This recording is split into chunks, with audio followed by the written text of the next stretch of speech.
네, 할렐루야. 우리 좋은 아침입니다. 오늘 5월 22일 우리 수요일 아침 매일 성경 아침 묵상. 오늘 미래를 준비하는 사람과 사람이라는 주제와 제목 가지고 오늘 사도행전 10장 1절에서 16절 말씀 큐티 본문 함께 나눕니다. 우리 사도행전 큐티 계속 진행되고 있고요. 오늘은 사도행전 10장 1절에서 16절 말씀입니다. 네, 이제 오늘 큐티 본문은 우리 어제도 계속 나누었던 것처럼 우리 베드로 이야기가 잠시 진행되고 있습니다. 그래서 베드로가 그 이야기의 중심 가운데 있어서 우리 베드로 행전이라고 불릴 정도로 이 짤막한 장들에는 베드로를 통해서 새롭게 역사하시고 준비하시는 그런 하나님의 큰 이야기, 큰 그림이 나오고요. 그 베드로의 주변에 또 베드로와 동역하고 연합할 수 있도록 계속 불러주시고 보내주시는 일들. 그러니까 베드로가 주인공이고 오늘은 고넬료라고 하는 한 사람의 조연을 통하여서 그러나 그들의 연합을 통해서 계속해서 하나님께서 미래를 준비하시고 만들어가는 그런 장면을 보게 됩니다. 사도행전 10장 특별히 더욱더 중요한 장면입니다. 왜냐하면요, 하나님께서 정말로 이 사도행전 이전부터 아니 이미 구약 때부터 준비하시고 원하시고 계획하셨던 그 일이 무엇이냐면 이 아브라함을 부르셨을 때부터 시작하신 하나님의 복음은 아브라함아 내가 널 복을 줄게. 유대인, 히브리인 너가 구원이고 너가 복 받는 것이 아니고 내가 널 부른 이유는 네가 복의 근원이 되는 거예요. 이게 굉장히 다른 차원이죠.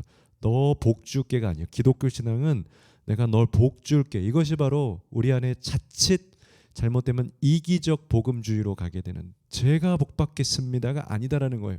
정말 구원받은 사람들은 내가 복의 구원이 되겠습니다. 근원이 되겠습니다. 나를 통하여서 하나님 내 주변과 이웃과 가정들이 복을 얻게 해주십시오. 이것이 복받은 자의 필수예요. 필수. 아브라함을 처음부터 그렇게 불러주셨다는 거죠. 그러나 자칫 때로는 우리의 이 신앙의 현실의 모습 속에 보면 하나님 나 좀 복 주세요라게 매이게 되는 안타까운 모습이 있습니다. 그러나 하나님은 아브라함부터 이미 그를 통하여서 세상에 복을 주기 원하셨는데 그 큰 그림이 무엇이냐? 유대인과 히브리 민족뿐만이 아니라 온 열방. 그래서 아브라함에게 환상을 보여주시면서 하늘의 무수한 별들처럼 이 바다의 이 모래알들처럼 수많은 민족이, 여러분 그것은 유대인이나 히브리인만으로는 안 되겠죠. 하늘의 별이 얼마나 많은데 그 수많은 민족은 온 세상을 말하는 거죠. 그들을 구원할 거야. 이방인의 하나님이 될 거야. 내가 선교하는 하나님. 살아계신 하나님은 선교하는 하나님이다. 존 파이퍼의 말처럼 그것을 이미 아브라함 때부터 보여주셨다는 거죠. 그리고 그 계획을 하나하나 차근차근씩 해나가는 거예요. 왜냐하면 사람들은 잘 안 바뀌거든요. 유대인들이 그 생각 고정관념을 바꾸기가 어렵거든요. 나의 하나님인데요, 아브라함에게 복 주셨는데요, 이해를 못하는 거죠. 아브라함이 복의 근원이야. 출발점일 뿐이야. 그래서 하나님은 아직까지도 긴 시간이 필요하셨고, 특별히 이 사도행전에 오늘 이 베드로와 고넬료가 나오는 장면을 통하여서는 이제는 하나님 나라의 진짜 이방인의 시대, 바로 미래를 준비하는 거예요. 이제는 열어가는 거죠. 오늘 장면은 준비의 시작. 그 영화에서 보면 그 본격적인 그 사건이 일어나기 위해서 준비하시는 그 차근차근 만들어가는 굉장히 박진감 넘치는 시간이 오늘 장면이에요. 그래서 저는 오늘 큐티에 제가 묵상한 주제로는 미래를 준비하는 사람이 아니고요, 사람과 사람이라고 정했어요. 왜냐하면 베드로와 고넬료이기 때문에 그래요. 여러분 어렵고 힘들고 부흥이 없는 이 시대, 저는 오늘 말씀을 묵상하면서 여전히 하나님은 미래를 준비하고 계시다. 우리에게 미래가 없다 보여지고 부흥이 없다 보여지지만, 전도가 없고 이제 영혼 구원 없다 보여지지만, 역시 하나님은 일하시는구나. 우리의 눈은 일이 없다, 이제 할 게 없다로 보여지지만 하나님은 일하시는 하나님. 하나님은 구원하시는 하나님. 하나님의 그 눈을 내가 가져야겠다라는 마음을 다시 한번 갖게 됩니다. 하나님 어떻게 미래를 준비하실까요? 어떻게 열어가실까요? 1절과 2절, 1, 2절 말씀에는 먼저 역시 하나님은 기도하는 자를 통해서 준비하신다는 것을 철저하게 보여주십니다. 이 어려운 시대 이방인을 열 수 있을까? 유대인에게 이방인을 정말 그 마음에 열리게 할 수 있을까? 하십니다. 그것은 기도하는 자를 통해서만 하십니다. 10장의 1, 2절 가이사랴에 고넬료라 하는 사람이 있는데 그는 군대 백부장이다. 근데 이가 어떤 사람이냐? 이게 중요하다는 거예요, 여러분. 백부장이 중요한 게 아니에요. 백부장이면 힘도 있고 돈도 있고 명예도 있어요. 근데 그런 사람이 하나님이 쓴다라는 게 아니에요. 우리 어떤 사람이 돼야 돼요? 그가 2절에 경건하고 온 지방과 더불어 하나님을 경외하고 백성을 많이 구제하고 하나님께 항상 기도하더니. 여러분, 이러한 변함없는 하나님 앞에 정말 진실하고 성실하게 그 신앙 그대로의 모든 모습을 가지고 있지 않습니까? 경건하고 하나님 경외하고 백성도 많이 삶으로 실천하고 구제하고 말만 하는 것이 아니고 예배만 하는 것이 아니고 이웃과 수평적인 이웃사랑도 실천하고 하나님께 또한 영성으로 깊이 있는 기도와 그렇게 가니, 이런 사람들을 통해서 우리가 이렇게 간다면, 우리가 이 한 사람이 된다면 한 사람 아닙니까? 100명이 아니지 않습니까? 백부장의 군대가 아니지 않습니까? 그냥 백부장 한 명이에요. 고넬료 한 사람, 베드로 한 사람을 통해서 세상의 미래를 준비한다는 거죠. 여러분, 가슴에 부푸르지 않습니까? 나를 통해서 이 일이 일어나지 않을까?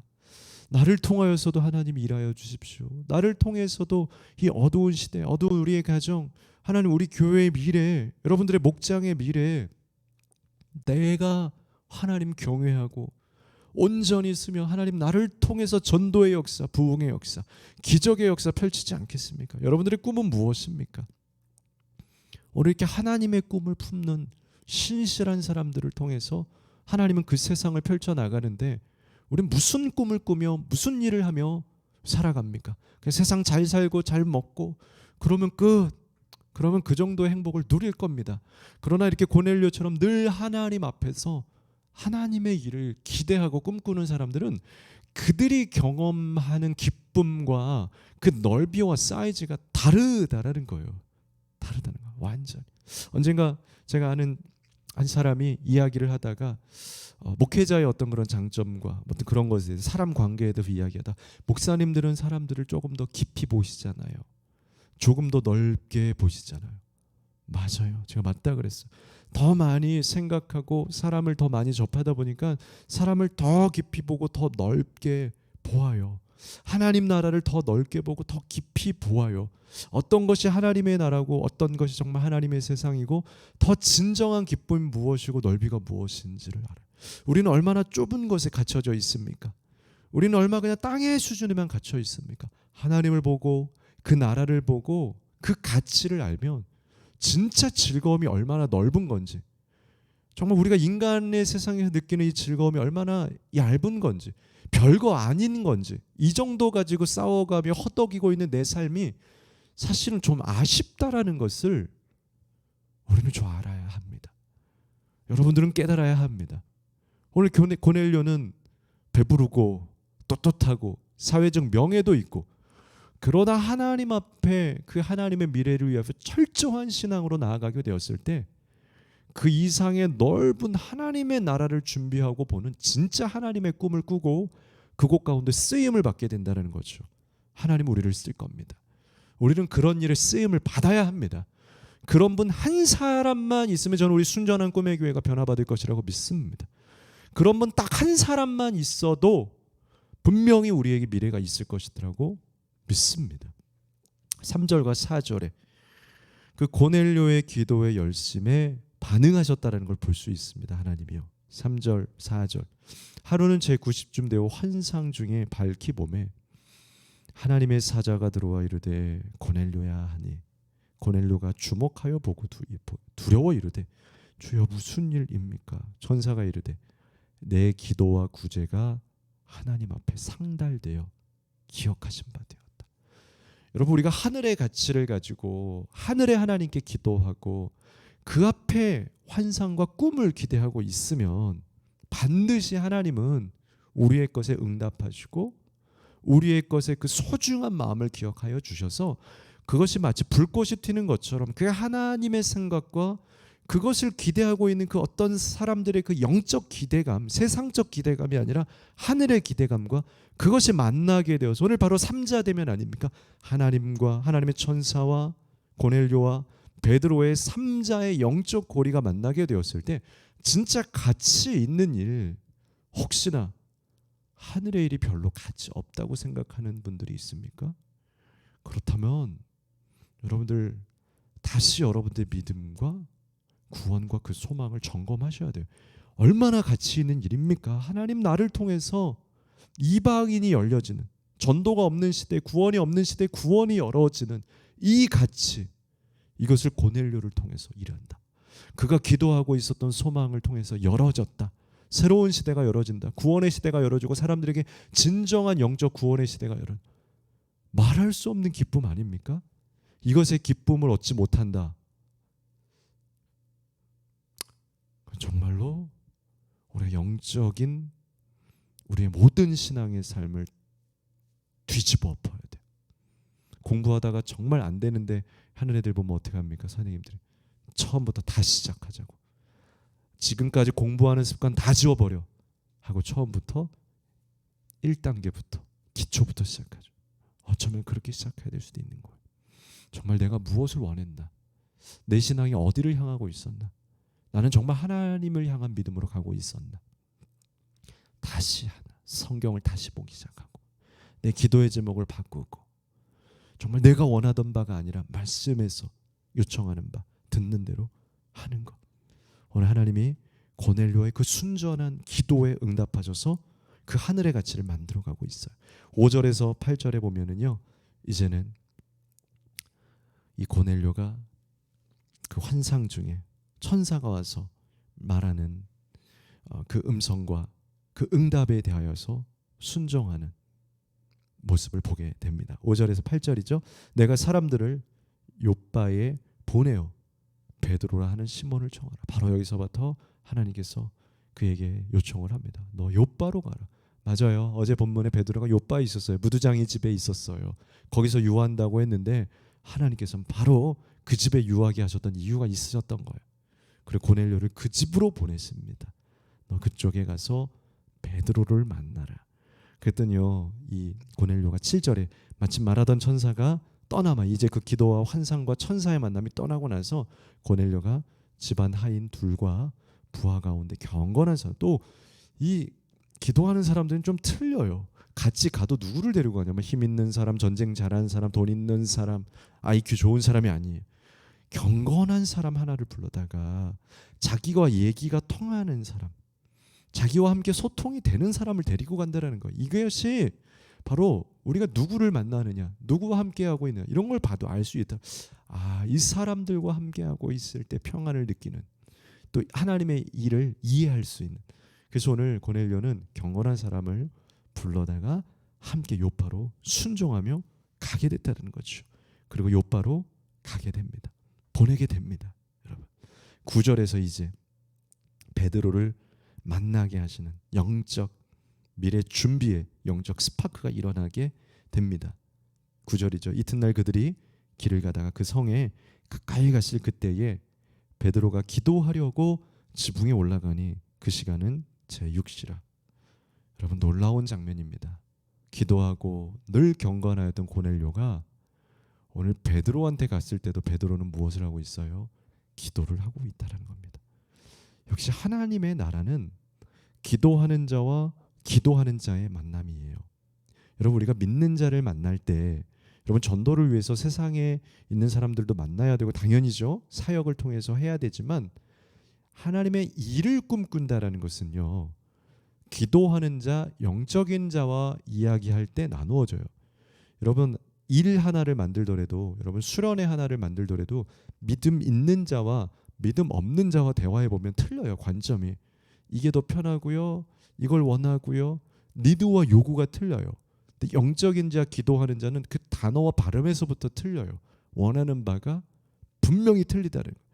그러니 우리가 복음 전파를 위해서는 이방인과 믿지 않는 자와 늘 함께 해야 되고 많이 다가가야 되지만 일을 꿈꿀 때는 누구와 대화를 해야 되냐면 기도하는 자와. 그래야 일이 만들어져요. 바르게 만들어져요. 기도하는 고넬료와 기도하는 베드로가 함께 이 만남을 갖게 되죠. 하나님 그렇게 만나게 해주시잖아요. 그때 하나님의 일이 준비되게 되는 거예요. 그러니 여러분들의 시간들을요, 가능하면 여러분 전도하러 나가시되 일은 믿지 않는 자들에게 파송되되 꿈꾸실 때는 기도하는 자들과 많이 대화하세요. 성도들과 많이 대화해요.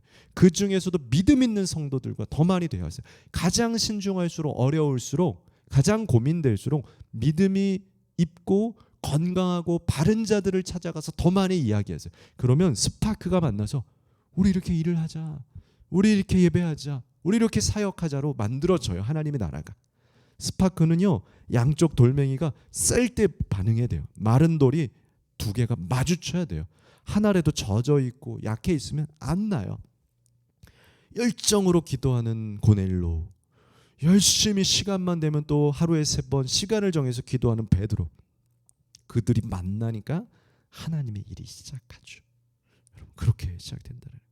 그래서 이제 10절에서 16절은 오늘은 바로 여기까지가 훨씬 더 중요해요.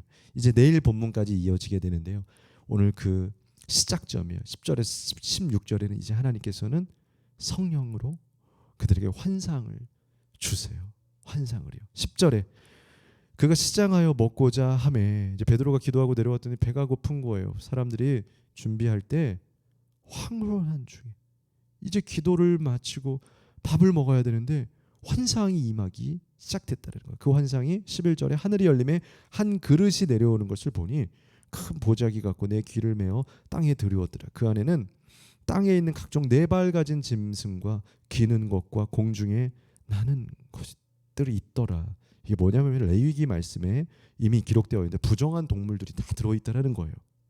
근데 뭐라고 하냐니까 그걸 잡아먹어라. 13절에 또 소리가 있을 때 베드로가 일어나서 잡아먹어라. 안 됩니다 하나님. 이런 환상을 주고 있다는 거예요. 이것이 무엇을 뜻하는지 이제 내일 본문에 나오게 돼요.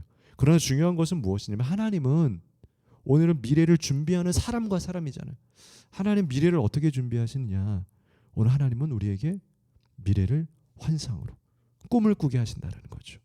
우리가 지난 주일날 우리 교회는요 성령 강림 그 연합 집회로 함께 드렸는데요. 그때 핵심되는 말씀이 사도행전 2장 17절에 너희 젊은이들, 자녀들, 또 젊은이들, 너희 늙은이들, 장년들이 환상을 보고 꿈을 꾸고 그렇게 할 것이다. 예언을 하게 될 것이다. 어린이들은 예언을 할 것이고 청년들은 꿈을 꿀 것이고 환상을 볼 것이고 장년들은 꿈을 꿀 것이다라고 그 이야기를 했는데 그것이 다 어디에서부터 등장했다고 제가 설교했냐면 바로 민수기의 말씀, 모세를 통해서 주신 말씀을 통해서 이들은 다 하나님께서 성령으로 그들에게 무엇을 말씀하신지를 보게 하려고, 성령으로 그들이 꿈을 꿀 수 있도록 하려고, 미래를 보게 하시려고. 바로 무엇이냐면 성령으로 충만한 자, 기도하는 자들은 항상 이 어두운 시대에도 미래를 보고 환상을 준비하고 항상 하나님의 꿈을 준비하게 된다라는 거예요. 그러니 기도하고 있는 이 두 사람이 만나니까 오늘 베드로에게 무엇을 주셨냐면 새롭게 변화되는, 이제 다 끝난 것 같고 이제 아무것도 없는 불안한 시대, 종교인들이 핍박받고 예수 믿는 사람들이 옥에 잡혀가는 이 시대 속에서도 하나님은 베드로에게 꿈을 줘요. 베드로야, 끝난 게 아니야. 너희 시대 마친 것이 아니야. 여전히 새로운 시대가 올 건데, 복음의 시대가 올 건데 이방인이 열어지게 될 거야. 새로운 민족들이 더 복음을 믿게 될 거라고 늘 꿈꾸시는 하나님, 늘 미래를 계획하신 하나님, 그것은 기도하는 자, 기도를 통해서 꿈을 꾸는 자들에게 이루어진다는 겁니다. 여러분, 기도가 우리에게 약입니까? 혹시나 기도가 나를 해결하는 그러한 것입니까? 혹은 기도가 하나님의 미래를 보는 하나의 도구가 되고 있습니까? 하나님의 마음을 알고 하나님의 뜻을 아는 도구입니까? 아니면 나를 위로하고 내 상처만 치료하는 그냥 병원의 약입니까? 두 가지 다 필요하겠지만 분명히 전환은 돼야 됩니다. 우리는 병원에서도요, 어떤 환자들이냐, 보험회사에서 가장 경계하는 사람들이 뭐냐면 병원 중독. 나았는데 또 가고 또 가고 또 좋은 약, 더 좋은 약을 계속 처방받는 사람들은 보험사에서는 경계해요. 돈만 타다 먹는 사람인 거죠. 제일 좋은 그건 뭡니까? 병원에 가서 치료받고 새로워져서 이제는 자신의 삶의 자리로 가야 되는 거예요. 미래를 꿈꾸고 기도를 통해서 내가 회복되어서 세상으로 계속 파송받고 하나님이 원하는 세상이 무엇인지를 꿈꾸는 미래의 비저너리가 필요하다는 거죠. 오늘 베드로와 고넬료가 그 미래를 준비하고 있다는 겁니다. 오늘 말씀을 통해서 여러분들 하나님 미래를 꿈꾸고 계시니 여러분들 기도와 경건으로 미래를 준비하십시다. 이제는 나의 회복만을 위해서 늘 병원에서 살고 있는 아픈 신자가 되지 마시고 늘 미래를 준비하고 하나님의 뜻이 무엇인가를 성령으로 분별하여서 그 길걸음 가운데 걸어 나가고는 주님의 사역자를 됩시다. 기도하겠습니다. 거룩하신 하나님 감사합니다. 여전히 미래가 없다고 보여지는 고난과 핍박의 초대교회 상황에서도 하나님 끝까지 아브라함의 비전을 오늘 여기까지도 인도하고 멈추지 않으시는 그 하나님 감사합니다. 그래서 오늘 우리에게까지도 복음이 왔습니다. 주님, 우리도 하나님의 꿈을 꾸게 하시고 하나님의 미래를 준비하는 하나님, 우리 모두 우리 성도들, 성도의 자들이 자리에 머무르지 않게 하시고 이제는 선교사로, 일꾼으로, 사도로 거듭나는 우리 모두가 되게 하여 주옵소서. 예수님 이름으로 기도합니다. 아멘.